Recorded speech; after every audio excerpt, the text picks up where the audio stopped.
Welcome to the CACFP Meal Pattern Training. In this session, we will cover a brief overview of the CACFP meal patterns and documenting compliance with meal pattern requirements. This training is intended to provide an overview of the meal patterns and will not include comprehensive discussions on each subject area. For more information on specific meal components, please refer to the recorded webinars and training resources on the RIDE Child Nutrition website.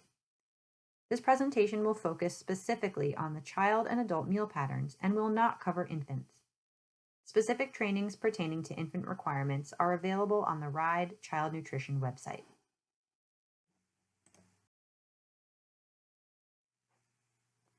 Comprehensive meal pattern PowerPoints, as well as additional training materials, can be found at the website listed on the screen. Additional training materials are also available through the RIDE Child Nutrition Program's website.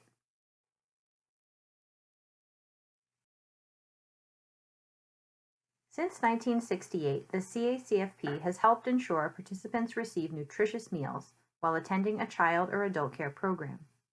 There were no major revisions to the CACFP meal pattern requirements until the release of the CACFP meal pattern revisions related to the Healthy Hunger-Free Kids Act of 2010, final rule in April 2016. The current updated meal patterns reflect the reality that the nutritional needs and the eating habits of children and adults are different today than those when the program started. According to the Dietary Guidelines for Americans, the overall health status of this country has shifted from deficiencies in essential nutrients, such as a lack of vitamins A and C, to chronic diseases such as hypertension, heart disease, type 2 diabetes, and even some forms of cancer. In addition, there has been a shift in eating habits. The DGA reports many Americans are eating diets high in added sugars, saturated fats, and sodium. Also, about 75% of Americans' diets are low in vegetables, fruits, and dairy. Lastly, about 1 in 3 children are overweight or obese, which is often due to poor eating habits and lack of physical activity. Because of the shift in needs and habits, the Dietary Guidelines for Americans provides 5 overarching guidelines for encouraging healthy eating patterns. The first is to follow a healthy eating pattern across the lifespan. The second is to focus on variety, nutrient density, and amount. The third is to limit calories from added sugars and saturated fats and reduce sodium intake.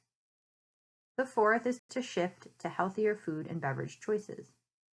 And the fifth is to support healthy eating patterns for all. The overall purpose of the CACFP meal patterns is to help CACFP participants adhere to the Dietary Guidelines for Americans, which helps address the current health status of children and adults.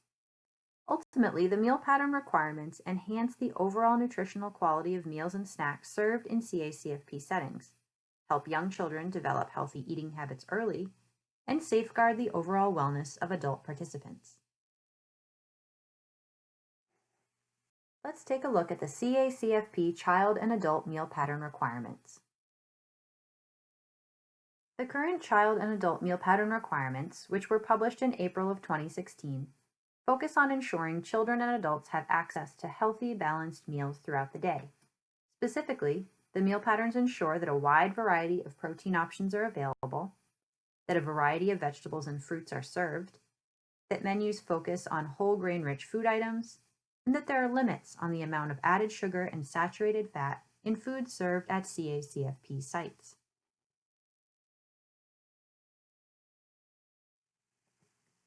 There are 5 food components in the child and adult meal pattern requirements: milk, meat and meat alternatives, vegetables, fruits, and grains. You can think of a component kind of like a food group. Food components must be served in the minimum required portion sizes to receive reimbursement for each meal or snack served. The minimum serving sizes vary according to the age of the participant.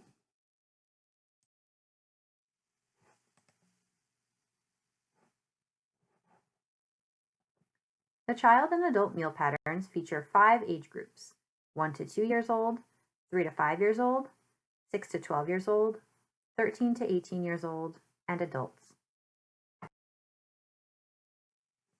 The 13 through 18-year-old age group is used specifically for individuals operating at-risk after-school programs and emergency shelters only. Now we'll look a little bit more closely at each meal period and the required components under the meal pattern. The meal patterns dictate the required components and minimum portion sizes that must be served as part of a reimbursable meal for each meal period.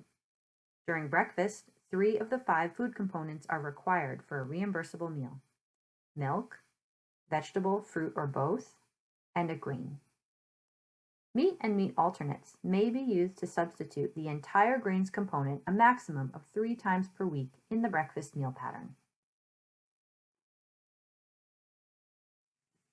Here's a more specific look at the breakfast meal patterns. You can see the required components, milk, vegetable, fruit, and grains, listed on the left-hand side. You can also see that the minimum serving size for each component depends on the age of the participant. During lunch and supper meals, all 5 food components are required for a reimbursable meal: milk, meat alternate, vegetable, fruit, and grain. This is a more specific look at the lunch and supper meal pattern. All 5 components, milk, meat alternate, vegetables, fruits, and grains, are required to be served at lunch and supper. As we saw before, the minimum serving sizes vary depending on the participant's age.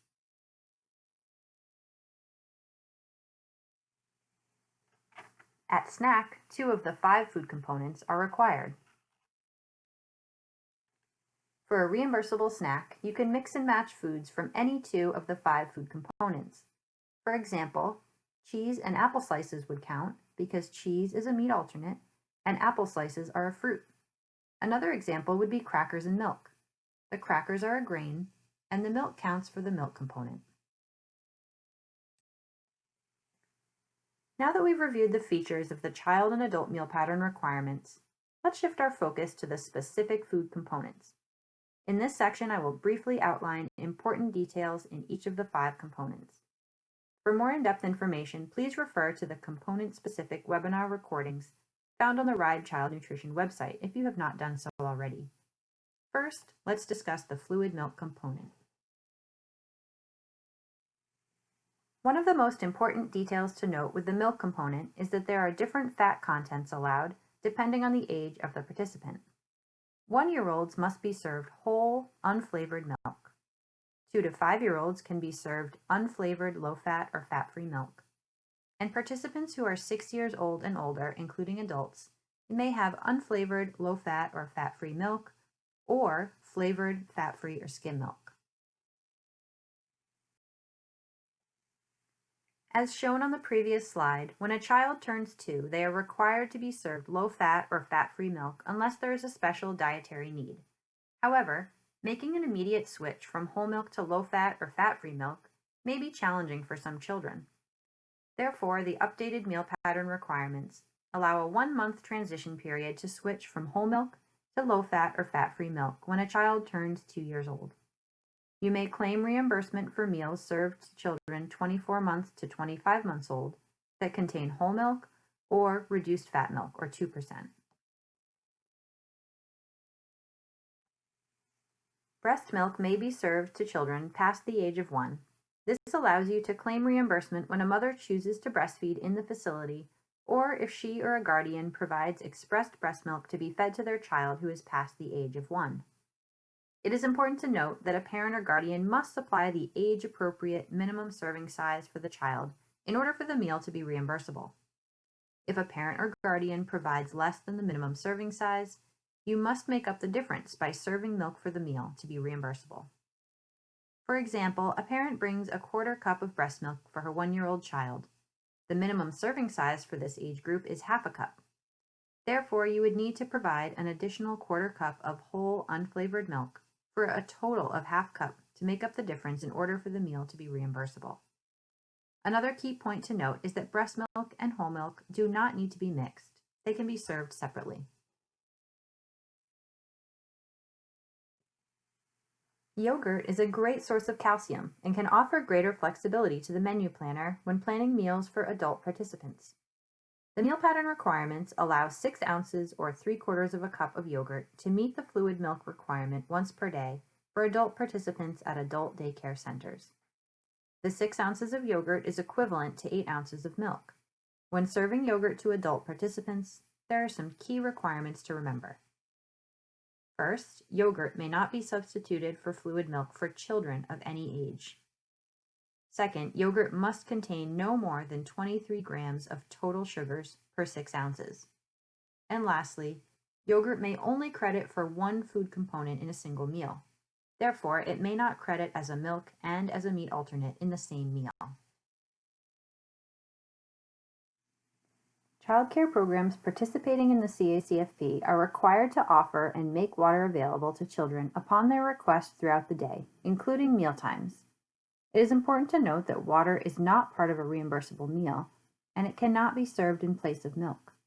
It may, however, be offered at meals alongside milk or at snacks when no other beverage is served. It is not a requirement to serve water during meal service.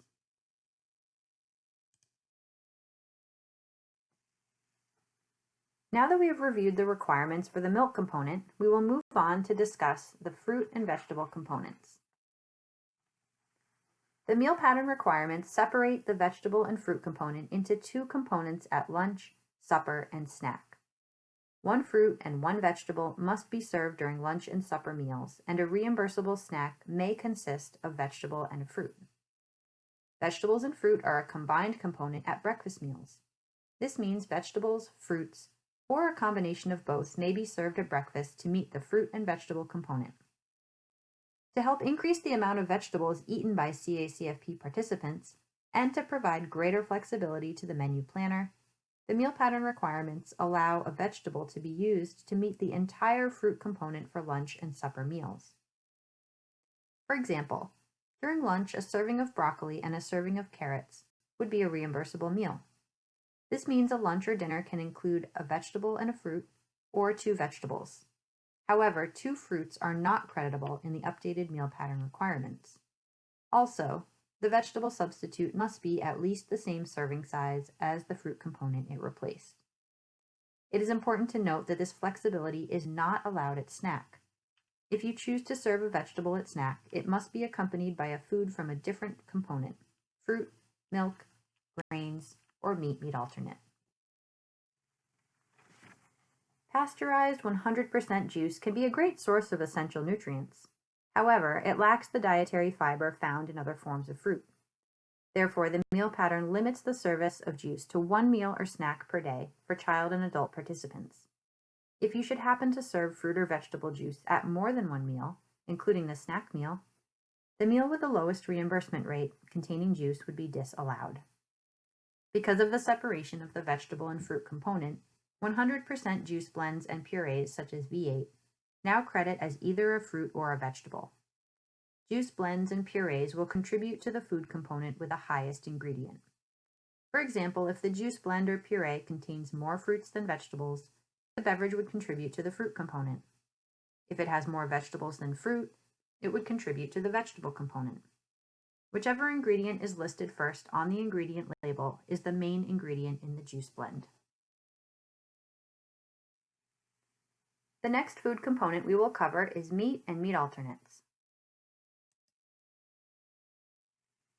The meat alternate component includes foods like eggs, fish, chicken, meat, cheese, nuts, nut and seed butters, cooked dry beans and peas, tofu, and yogurt, including soy yogurt. The meal pattern requirements allow tofu and soy yogurt to credit for all or part of the meat alternate component for child and adult meals only. They are not creditable for infant meals. There are 3 requirements for using tofu and soy yogurt. First, it must be commercially prepared. Tofu and soy products that are non-commercial or non-standardized are not creditable. Second, it must be easily recognized as a meat substitute. Specifically, children should be able to easily recognize the food served as part of the meat alternate group. For example, meat substitute products such as links and sausages made from tofu are easily recognizable as a meat substitute. However, Tofu noodles are not easily recognizable as a meat substitute, rather they imitate the grains component. Another example of non-creditable tofu is when it is used to prepare smoothies or other dishes to add texture or improve nutrition. It would not credit toward the meat alternates component because it is not easily recognized as a meat substitute. The next important point regarding the meat alternate component focuses on yogurt. Yogurt is a meat alternate, and it is often used as a snack item. However, because it can be a source of added sugar, the meal patterns require yogurt, including soy yogurt, to contain no more than 23 grams of total sugars per 6 ounces for child and adult meals. For more information on determining whether your yogurt meets the sugar requirements, please refer to the handouts and webinar found on the RIDE Child Nutrition Program website. Items such as frozen yogurt, drinkable yogurt, homemade yogurt, yogurt-flavored products, yogurt bars, yogurt-covered fruits and nuts, yogurt in commercially prepared smoothies, or similar products are not creditable in the CACFP. Meat alternate serving sizes are determined using ounces. For example, all of the following credit as 1 ounce of meat alternate: 1 ounce of cooked chicken, half of a large egg, 1 ounce of cheese, 2 tablespoons of peanut butter, and a 1/4 cup of cooked black beans. You cannot determine the proper minimum serving size for meat alternate foods by looking at the grams of protein in the product. For processed meat alternate products, a child nutrition label or CN label is required. Examples of these types of products include chicken nuggets and fish patties. The CN label shows how much of a product must be served in order to credit it for a certain serving size.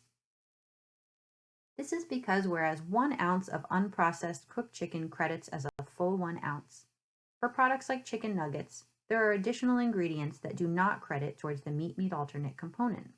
So 1 ounce of chicken nugget does not necessarily credit as 1 ounce of meat alternate.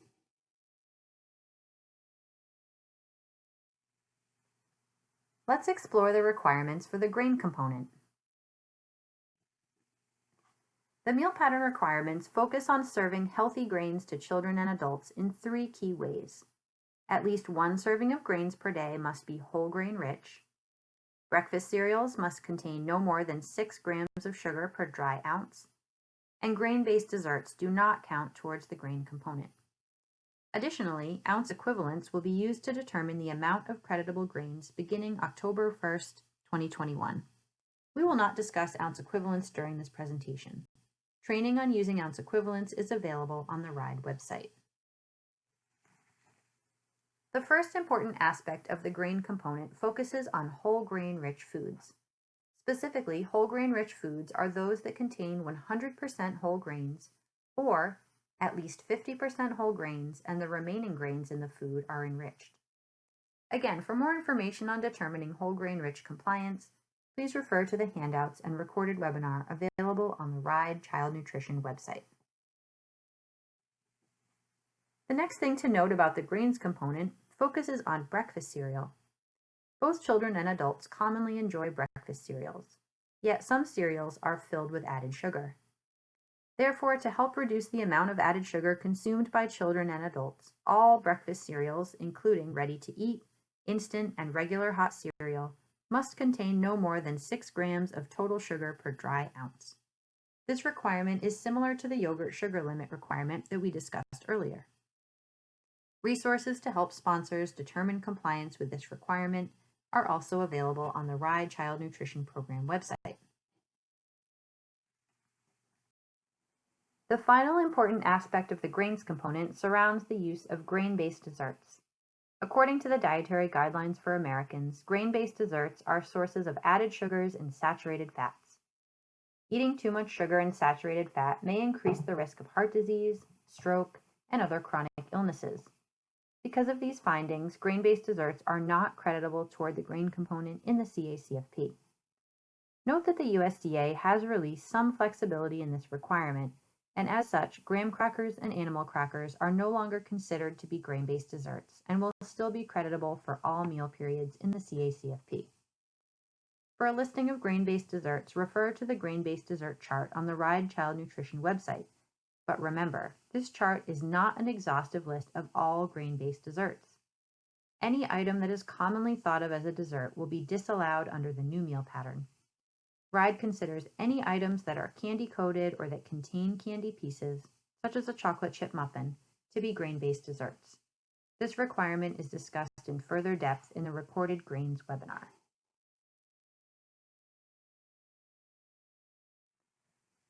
When it comes to ensuring that you are providing at least the minimum required portion size for grains foods, there are a few important points to remember. First, CACFP grain servings are based on the type of grain you are serving, as well as the weight of the product. This means that the serving size listed on the back of the package does not tell you how much of that product you need to serve. Second, grain portion sizes are currently calculated as servings, but as mentioned before, they will be determined using ounce equivalents starting in October 2021. There is a resource called the Exhibit A Grains Tool on the USDA Food Buying Guide website and mobile app that can help you easily calculate proper serving sizes for grains in both servings and ounce equivalents. There is a recorded webinar on this topic on the RIDE website. Now that we've discussed all of the component-based information in the CACFP meal pattern, let's review some additional general requirements. How food is prepared is an important part of serving healthy meals. The updated meal pattern requirements no longer allow deep fat frying as a way of cooking foods on site. Deep fat frying means the food is cooked by submerging in hot oil or other fat. CACFP operators may continue to stir fry, pan fry, and saute foods. Please note that central satellite kitchens are considered on site. This means that foods that are deep fat fried at a central satellite kitchen and then delivered to a center or home cannot be claimed for reimbursement. Often this method is used when cooking foods such as fried chicken, French fries, and even potato chips.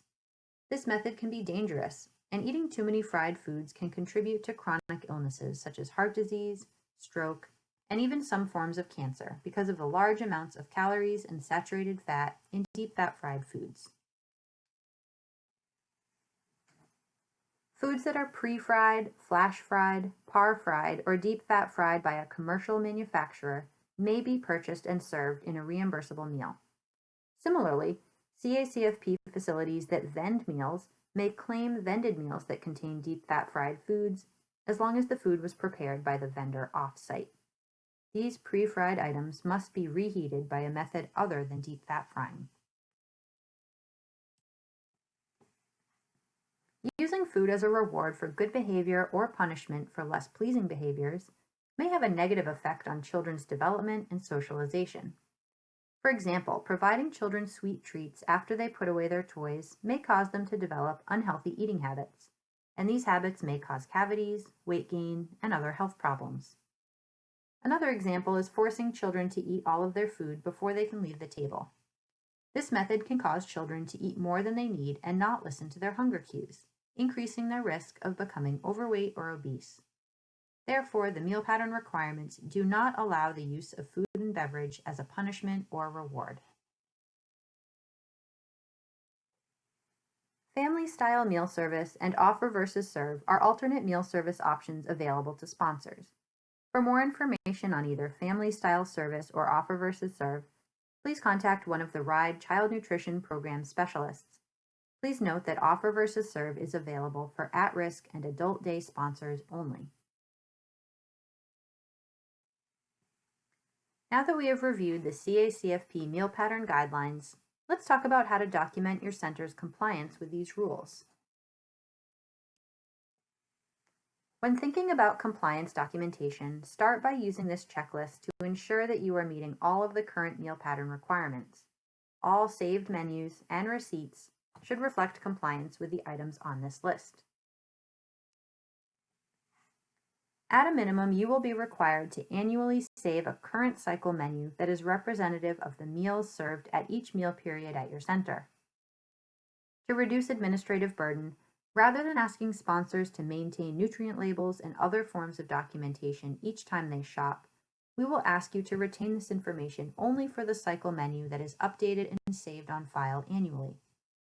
You will still be responsible for ensuring the items that you purchase throughout the course of the year meet the meal pattern requirements, but you will not need to retain specific documentation outside of the initial cycle that is submitted, except for documentation that is requested as part of an administrative review, which we will discuss next. Use the checklist provided in the previous slide to ensure that your menu meets the new meal pattern requirements.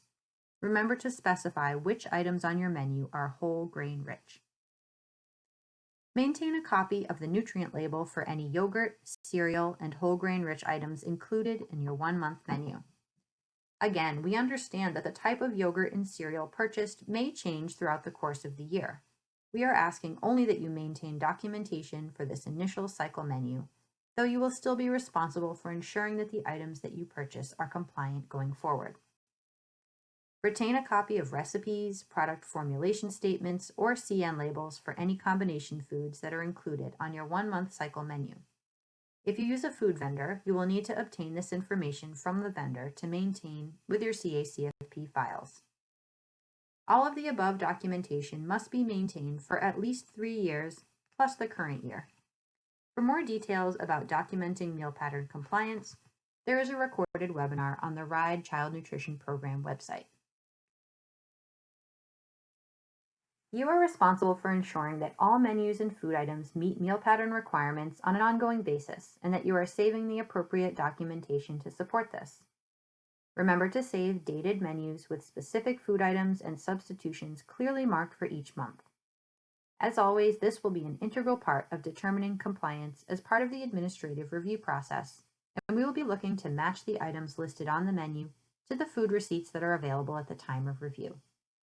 You can expect reviewers to check the food items found on site at the time of review to ensure that these items meet meal pattern requirements. Though we did not discuss infants during this webinar, as part of your compliance documentation, be sure to maintain documentation showing what food items and what quantity are offered to infants daily. This documentation must be maintained on site. As with all CACFP documentation, retain any of the above required documents for at least 3 years plus the current year. Throughout this presentation, I have referenced several additional resources available to CACFP sponsors. In addition to the ICN materials that I discussed at the beginning of the presentation, RIDE also has a wealth of resources available on the Child Nutrition Program website. Use the link on the screen to get to the RIDE Child Nutrition Program's homepage and click the Child and Adult Care Food Program tile in the bottom left to access CACFP meal pattern materials. Under the CACFP page, you will find an entire section dedicated to the CACFP meal pattern, which includes pre-recorded webinars on each of the 5 components, as well as any handouts, templates, and guidance available. This section also contains the full PowerPoint and script for each webinar section, which may be useful to center directors looking to train their staff on the new meal pattern requirements. Another great resource for training is Team Nutrition's CACFP meal pattern training slides, which are available to download as PowerPoint files from the website on the screen. Each presentation is designed to be used for an interactive 30-minute training.